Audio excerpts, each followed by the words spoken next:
How's it going, Talk Forest TV? My name is Jack, and welcome to my review of the Swansea game that was taking place at Liberty Stadium. So yeah, it did finish Nottingham Forest 0, Swansea 1. Yeah, it's a difficult one to take really, because I think on the balance of the game, we were probably the better team. You know, you look at the game in the cup, and we looked a completely different side. I mean, if you'd said to someone before the game who didn't really know anything about football, like if you'd said one of these teams are looking to try and get promoted, and one of these teams looking to try and steer clear of relegation, which side do you think's which? They'll probably say that Forest were the team looking to go up, because we played some really good football. We passed the ball with purpose, put a bit of pace on our passing, and you know, we were looking to find feet instead of looking to go long, which is something that we, you know, I've been saying we needed to do for a while. You know, I think no real player that was on the pitch for Forest put a foot wrong, to be honest. I think on another day, maybe if Murray had started and Grabban, you know, hadn't, we might have scored, because there was one or two chances where Grabban had been, you know, maybe one-on-one or been slotted through, like that one where we'd broken away from a corner. I think Cafu carried the ball quite a distance forward. I mean, okay, the pass from Cafu probably should have come a bit earlier, because of, I think it was a bit too close to the defender who was back covering to really make it as dangerous as it could have been. He played it to Grabban, who he tried to play it across, because I think he was trying to run like across the defender like that. But yeah, the defender was able to get back. He tried to play it across, and yeah, just wasn't able to find his man. But I think it's a difficult one to take, because obviously you look at the game and the way it played out, and you think, well, we definitely deserved something from that, a point if nothing else. You know, I think we probably were full value for the win. You look at the stats, and we had more shots, more on target. You know, I think the first half was probably a bit of an even one. There were, you know, both sides had a couple of half chances, no real chances to write home about. Other than that one where I think Knockout hit the crossbar right at the end of the first half. And then in the second half, we were probably the better side, just lacked that cutting edge, that lacked that little bit of end product, which, you know, I think, given a different day, I think if Murray was fully fit, obviously for a player who's 37 to play a full game, and then probably I think it was like 75 minutes in the game before that, you can't really expect him to play today. And I think if he did play today the full 90, then we might have come away with a goal or two. But yeah, it's a real shame to see Grabban struggling like this in front of goal, because we saw last season how he was able to score 20 goals, and he was a real influence into our almost playoff place finish. And this season he's looking a bit of a shadow of his former self, which is a real shame. You know, I really like Grabban. He's done a really good job for the club, and to be the first player in about 20 years, or coming up to 20 years, to get 20 goals in a season is huge.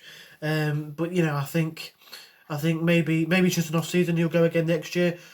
We can but hope. But yeah, I think yeah, you got to look at the positives, and it's another game against a team near the top that we've managed to almost match. It was a very good header. He should have been marked. It was Connor Roberts again. He scored a header at home when we played at home against them in a 1-0 loss, and it's another header for him in another 1-0 loss for us against Swansea. You know, but for the most part of the game, and you look at the balance of the play, another big team in the league, another team sort of up there looking to go up, that we managed to hold out and do well against. You know, you look at other teams that we've played against recently who are there or thereabouts. You look at the Brentford game before this run started, absolutely awful, and we've managed to really turn things around, and we've managed to really look a lot more sort of organised at the back. We were a lot better without the ball. Everyone sort of knows where they need to be. Everyone knows where they need to be pressing, where they need to stick back and try and limit the passing lanes, for example. You know, but yeah, it's a difficult one to take in terms of result. I don't think that loss really affects us too much. I think you know, if we were in their position and we lost, and that could be quite detrimental. It could allow other teams around us to come in and leapfrog us. But where we are on the table, I'll just take a quick look at it now. After that game, we are. Let me just get it up. Oh, hang on. What's going on here? We're now 18th. Unfortunately, we are behind Derby, but we'll beat them on Friday, so that's all right. A week on Friday, so that's okay. But yeah, we're quite a decent distance away now from those teams in the relegation zone. I'll just get that fully up now. Sorry about this, very unprofessional of me. Yeah, we are 5 points clear of the relegation zone, and I think with 18 games to go, I think, or something around that number. I think if we can keep doing what we're doing, keep playing football the way that we have been, and keep up these really good performances, and keep this nice little run of, I think it's 2 losses now in 12 league games. If we can keep that going, then we'll be on something good. And I think yeah, we can really start to steer away now from that bottom 3. But yeah, real positives to take from that game, positives to take from the last couple of games, really. A really nice, convincing win against a team below us. And then 2 performances where we were unlucky not to get 3 points, you'd say, against Bournemouth. Unlucky not to get 3 points from this one. So that really shows what we've been doing and what we're capable of now. And, Houghton's stamp has really been put on this side. We're a lot more, I don't want to say pragmatic, but we're a lot more defensively solid, a lot more sort of I don't know, just organised. I think that's the real word you'll use, really organised. And then going forward, we might lack that little bit of cutting edge in this game and maybe in the last game, but when it matters in games against Wickham and teams around us, we can really turn it on when it matters and really do what we need to do going forward. But yeah, we've got Blackburn next, and they haven't won since the 2nd of January, and they were doing very well at the start of the season. Callum Armstrong? Adam Armstrong. Yeah, he was doing absolute bits, and now they've fallen apart. So it could be a good game to bounce back with. I'll bring you my preview probably tomorrow or the day after, depending on when Dan wants me to do it. And yeah, but I think you've got to look at the team overall, and if you've got to give a man of the match for a Forest player, it's a bit difficult. I mean, Knockout got on the board, had a good couple of chances. You'd probably say Knockout, to be honest. My one gripe with Knockout, I've noticed this about a couple of players, Amiobi, a little bit of Ukavinovic, not too sure about him, but definitely Amiobi and Knockout. Whenever they got on the ball, they look to cut inside and shoot straight away. Maybe that's what Houghton's told them to do, and if so, fair enough. But they really like to just try and shoot straight away when there could be a better option available.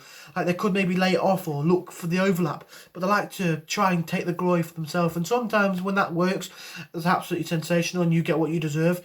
You get your name in lights and everyone singing your praises. But when it doesn't work, and in a game where it's 0-0 or you may be even losing, it's really frustrating, and it's not the right thing to do.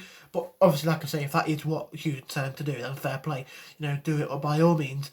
But yeah, I think you've got to look at the positives from this one rather than the result. I think we're absolutely fine. You look at our next game, Blackburn, who lost against Barnsley, a team that we managed to hold to a 0-0 draw. So yeah, I think going forward we will be all right. I don't think this result really will hinder us in any way, shape or form, to be honest. If anything, it will take us up the table because we've got positivity that we're able to mix it with the big lads. A performance that you would say deserved at least a point. I think that header was the only thing they did in the second half. So credit to Swansea, they did what they needed to do, and that's what teams who want to get out of this league do. You look at us last season, we were sitting in games and battling defensively and then taking our chances when they came, and that's what Swansea did. Had a chance with 3 minutes to go and did it, got the win. They always say on like Sky Sports and stuff that when talking about promotion contenders, you need to get the 3 points when you're playing badly, and that's what they did, and fair play to them. But yeah, I think as a Forest fan, you can take positives, and it will hurt in terms of not getting any points on the board. But I think going forward, we should be alright, and we can take a lot of positives on that one moving forward. So yeah, if you did enjoy it, hit that like button, subscribe to Talk Forest TV, TFTV Extra, and Dan TFTV. Check out all the social medias for Talk Forest TV as well. I don't really mention that too much. And yeah, so if you did enjoy it, thank you for watching, and come on, you Reds.